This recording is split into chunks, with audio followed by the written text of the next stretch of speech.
નમસ્કાર, આપ જોઈ રહ્યા છો હોટલાઇન ન્યૂઝ અને હું છું આપની સાથે તોફિક ગાંચી। એક તરફ રાજ્યમાં ટેટ ટાટ પાસ કરી રહેલા જે ઉમેદવારો છે તે રાજ્ય સરકાર સામે કાયમી ભરતી લઈને ઘણા સમયથી આંદોલન કરી રહ્યા છે। ગાંધીનગરનું પણ તેમણે ઘેરાવ કર્યો હતો અને સરકાર સુધી પોતાની વાત પહોંચાડવા માટે પ્રયાસ કર્યો હતો।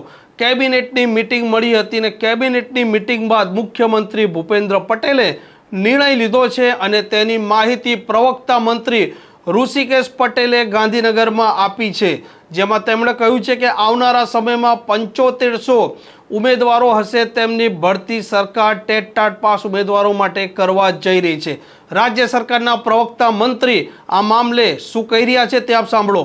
પ્રમાણ કસોટી છે અને એ યોગ્યતા કસોટી પ્રમાણ પત્ર મેળવવાની અને લાયકાત પ્રાપ્ત કરવા માટેની પરીક્ષાઓ છે અને આ પરીક્ષાઓની અંદર આદરણીય ભૂપેન્દ્રભાઈ પટેલ સાહેબે નિર્ણય કર્યો છે માધ્યમિક અને ઉચ્ચતર માધ્યમિકમાં 7500 જેટલી નવી ભરતીઓની એમના અધ્યક્ષપણે અધિકારીઓ સાથે અને બંને અમારા શિક્ષણ મંત્રીઓ સાથે જે પરામર્શ થયો એ મુજબ 7500 જેટલી ટાટ 1 અને ટાટ 2 આ બંનેની અંદર ભરતી કરવાનો નિર્ણય કરવામાં આવ્યો છે અને આગામી 3 માસની અંદર આ ભરતી રાજ્ય સરકાર દ્વારા પૂરી કરવામાં આવશે।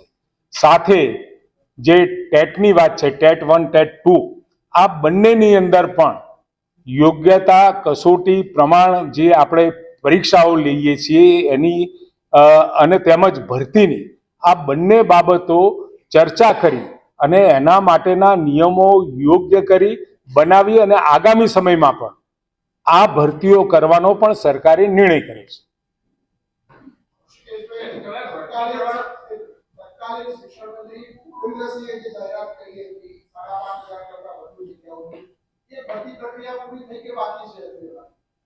અત્યારે જે નિર્ણય થયો છે એની જાણ આપ સૌને કરી રહ્યો છું। ભૂતકાળમાં જે નિર્ણયો થયા હશે એમાં કેટલી ભરતીઓ થઈ કેટલી બાકી છે મારા ધ્યાનમાં નથી, પરંતુ એટલું ચોક્કસ કહીશ કે ભૂપેન્દ્રભાઈ પટેલ સાહેબના નેતૃત્વમાં ખૂબ સંવેદનશીલ રીતે આ નિર્ણયોની ચર્ચા કરવામાં આવી છે।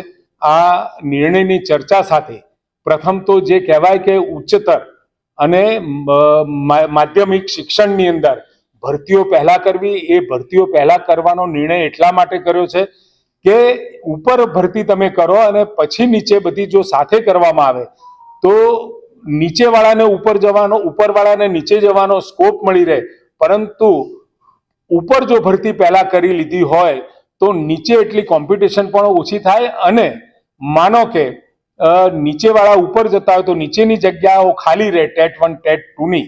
એના કારણે આપણે પહેલા ટાટની જે યોગ્યતા ધરાવતા જે પણ કોઈ આપણા કેન્ડિડેટ્સ છે એમને કામ આપવાનું આપણે નક્કી કર્યું છે, નોકરીઓ આપવાનું નક્કી કર્યું છે।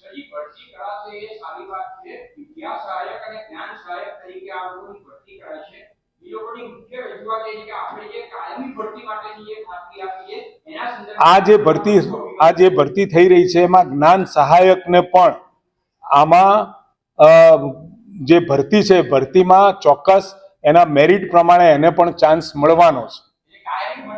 કાયમી ભરતી થાય છે એટલે અત્યારે જ જ્ઞાન સહાયકો ચાલુ છે, જો મેરિટમાં આવતા હોય તો એમની પણ એમાં ભરતી કરવામાં આવશે।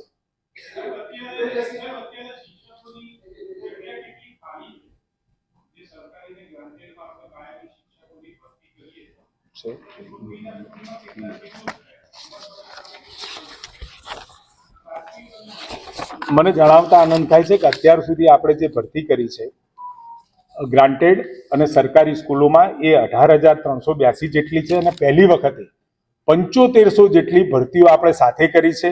આટલી ભરતી ભૂતકાળમાં નહોતી થઈ, પરંતુ આ વખતે આનંદ છે કે 7500 જેટલા એક સાથે ટાટ 1 અને ટાટ 2 એટલે માધ્યમિક અને ઉચ્ચતર માધ્યમિકમાં આપણે ભરતી કરવા જઈ રહ્યા છીએ। એ મારી પાસે આંકડો હાલમાં નથી, પરંતુ હાલમાં જે નિર્ણય થયો છે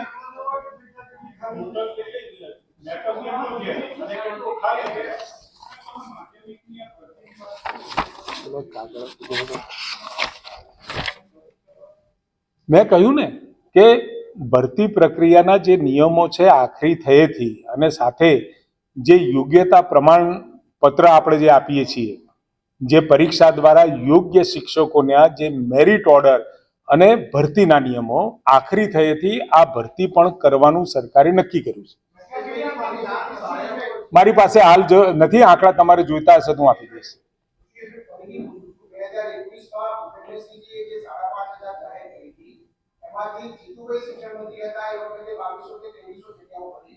પછી તમારી વખતે ફરીથી એ જગ્યાઓ રાજ્ય સરકારે મંજૂર કરી ગયા વર્ષે 2200 કે 2300 ચૂંટણી પહેલા એ જગ્યાઓનું શું થયું? મેં કહ્યું એમ પ્રાથમિક શાળા માટેની ભરતી કરવાનો સરકારે અને આદરણીય ભૂપેન્દ્રભાઈએ નિર્ણય પણ કર્યો છે, પરંતુ એના નિયમો ભરતીના અને સાથે એલિજિબિલિટી ટેસ્ટ માટેના કેટલાક નિર્ણયો અત્યારે વહીવટી પ્રક્રિયામાં છે. પૂરું થતાની સાથે પ્રાથમિક શિક્ષકોની ભરતી કરવાનો પણ સરકારે નિર્ણય કર્યો છે. જે પ્રકારે ઋષિકેશ પટેલે કહ્યું તે મુજબ કે આવનારા 3 મહિનામાં ટેટ ટાટ પાસ કરી રહેલા જે ઉમેદવારો છે તેમના માટે ભરતી યોજવાનું રાજ્ય સરકારનું આયોજન છે અને તે માટે 75 જેટલી જગ્યા છે તેની ટૂંક સમયમાં જાહેરાત કરવામાં આવશે. આપણે જણાવી દઈએ કે ઘણા મહિનાઓથી ટેટ ટાટ પાસ કરી રહેલા જે ઉમેદવારો છે તે સતત વિરોધ કરી રહ્યા હતા અને ગ્રાન્ટ સહાયક યોજના રદ કરી સરકાર કાયમી ભરતી કરે તેવી માંગણી કરી રહ્યા હતા. તેવામાં ઉમેદવારો માટે રાજ્ય સરકારે મોટો નિર્ણય લીધો છે. આ પ્રકારના સમાચાર જો આપને પસંદ આવતા હોય તો આ ચેનલને સબસ્ક્રાઇબ અને શેર કરવાનું ભૂલતા નહીં. નમસ્કાર.